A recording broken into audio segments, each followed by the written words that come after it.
From the Squamish Chief. This is the Squamish Sound. I'm Keili Bartlett. And I'm Stephen Chua. This is the 26th episode of our weekly podcast. You'll hear the story behind the story as we take you into the newsroom. We'll talk about what did and didn't get into the newspaper this week. On the show today, we're covering Squamish fighter Coltrane. That's Cole Smith the Coltrane getting ready for his match on home turf ground in the UFC this weekend. Also, we're talking about the difference between a paraglider and a base jumper, coming as we have just covered a recent base jumping incident. And our editor talks about Emily Carr again and a little bit more about that incident. So first off, Cole Smith, he is a local mixed martial artist fighter. It's going to be a very big weekend for him.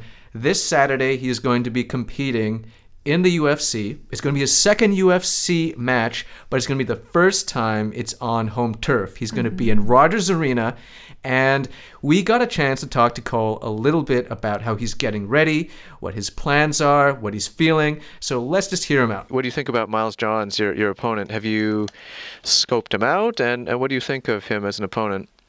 I scoped him out. I was in Las Vegas, actually, and I went to the Contender Series, and he was actually fighting that day, and I watched him fight live, and he looks like an explosive, good, athletical, good athlete. I feel like I have kind of fought his style before, which means nothing. Everybody brings their own skill set, but he's kind of a shorter, stockier wrestler with good hands. I feel like I've fought those guys before. Whereas finding someone who fights like I do, it's a lot harder. You don't really find guys who move like me or who are as tall and rangy as I am. So, it's going to be a good fight. He's tough. He's going to be a good fighter, but I'm going to be tougher and I'm going to be better.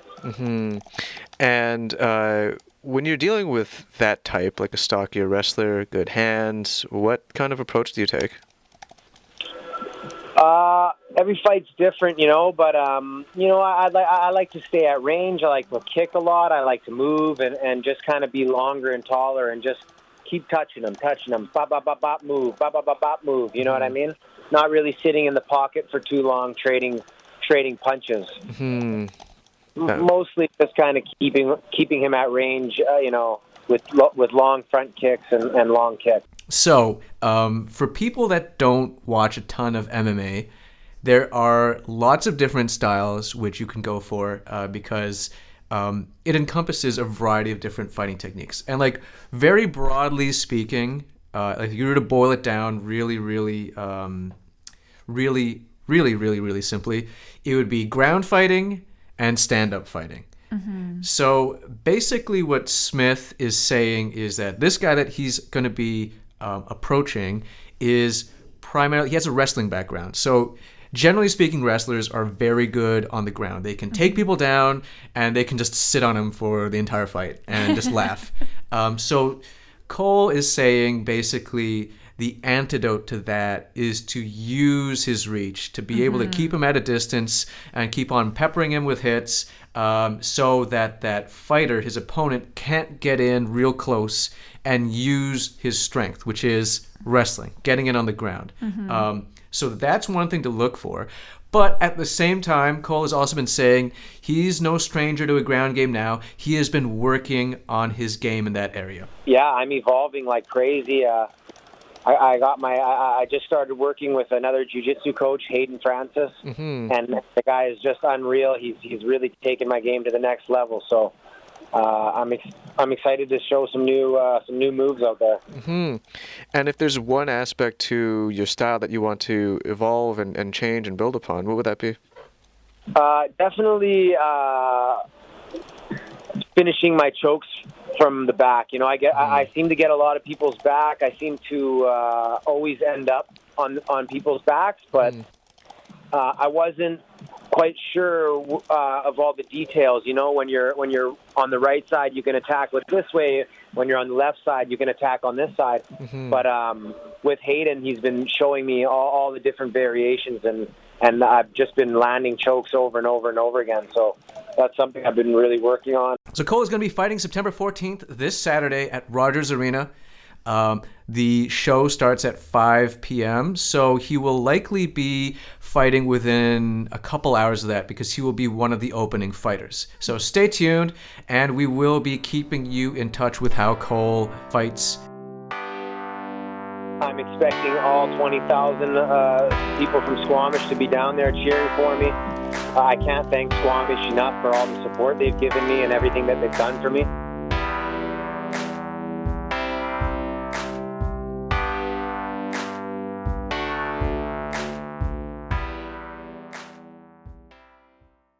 Moving on to a different kind of Squamish sport. We're going to be talking about the difference between base jumping and paragliding. Okay. So this is coming up because somebody who's doing one of the two was stuck briefly on a street lamp hanging by her parachute. Wow. Yeah, so that happened on the 10th earlier this week along the highway. So a lot of people contacted us after we posted a story about this incident, because originally we reported that it was a paraglider. And as it turns out, that wasn't correct. Oh, really? So, okay. yeah, so we'll talk a little bit about how you can tell from the photos that people sent us that she was actually base jumping. Okay, that's interesting because in my mind, that would probably be a hard thing to do because towards the end of a base jumper's jump, they probably look very much like a paraglider when they deploy their chute. Right, because technically they both have parachutes that are in place at least for landing. But when they launch, that parachute is very different. So base jumping, they have those little suits that they wear. Yes, the wingsuits. And they glide for much shorter periods of time, whereas paragliders will be up in the air for much longer. And they open their parachute before they've even taken off. A paraglider I spoke to described it as you step off, you don't jump. Yep. Whereas a base jumper, jumping is in the name. Yep. And so first of all, it starts with when they open the chute, whereas in the photo that we have online and soon to be in the newspaper, there is this little box that you can see, and that's what a base jumper will throw to launch their parachute when they're ready to land. Right. And another way that you can tell, looking at the photo, that this is not a paraglider is that the way that a paraglider is attached to the parachute would be closer to the hips. So it would make it look like they're sitting down, whereas this person is hanging straight down with their arms at their sides. So that's because the attachment is at their shoulders. So it's holding them up like that. Okay. And then, so this was all from a conversation with Tyler Keili. Not sure if I'm pronouncing that correctly, but he is the president of the West Coast Soaring Club. So he said that the person who's in the photo also appears to be wearing a tracksuit or a wingsuit, which is something that base jumpers would wear, but paragliders wouldn't. Paragliders would wear, he said, much more skin-tight clothing because they aren't trying to get any drag, whereas base jumpers or anyone doing some kind of speed kiting would be looking for a little bit of drag to swoop them farther away from where they launched from, whether that's a ledge or a mountaintop. They want to get away from that area, so they need some kind of drag from our conversation. Right. And then there's also the parachute itself. So he said that the parachutes used for base jumping have to be built differently because you're using it for a much shorter period of time, and it has to be much more reliable. It has to be able to work instantaneously, right? Or else, yeah. And so it has larger and fewer cells on the parachute. So that's how you tell the difference between a base jumper or a paraglider, when you are able to see the gear, and that's how we know now.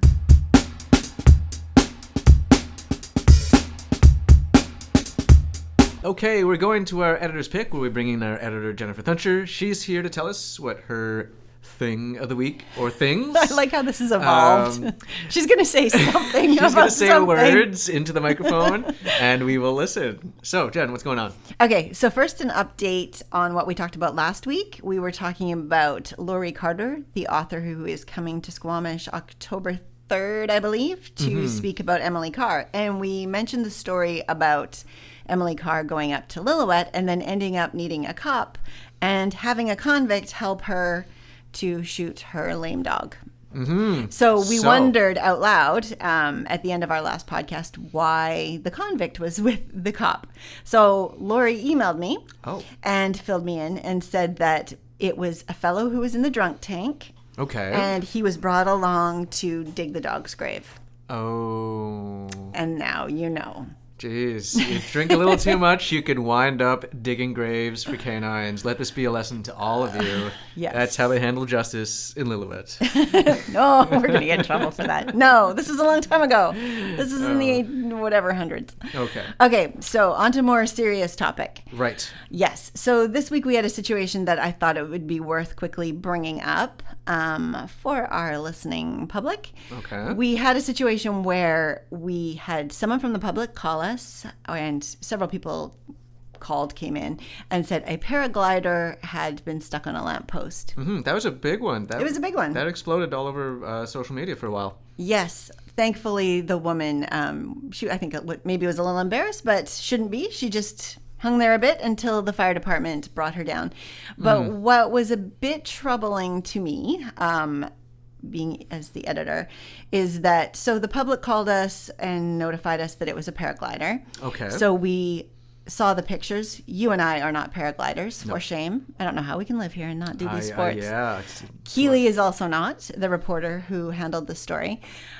So we checked in with the usual officials. Some people were pressuring us, this has happened. Why are you guys not talking about it? But we held off because, as we always do, we wanted to check with officials that it happened the way we were being told and that the person was all right. Because you don't want to have sort of a humorous look at it if she had been hurt, it would have been a different story, is what I'm trying to say. And the officials here you're talking about are generally like first responders? Responders, the district, police, the usual people who would go to such an event. In this case, Squamish Fire Rescue. In this case, it was Squamish Fire Rescue.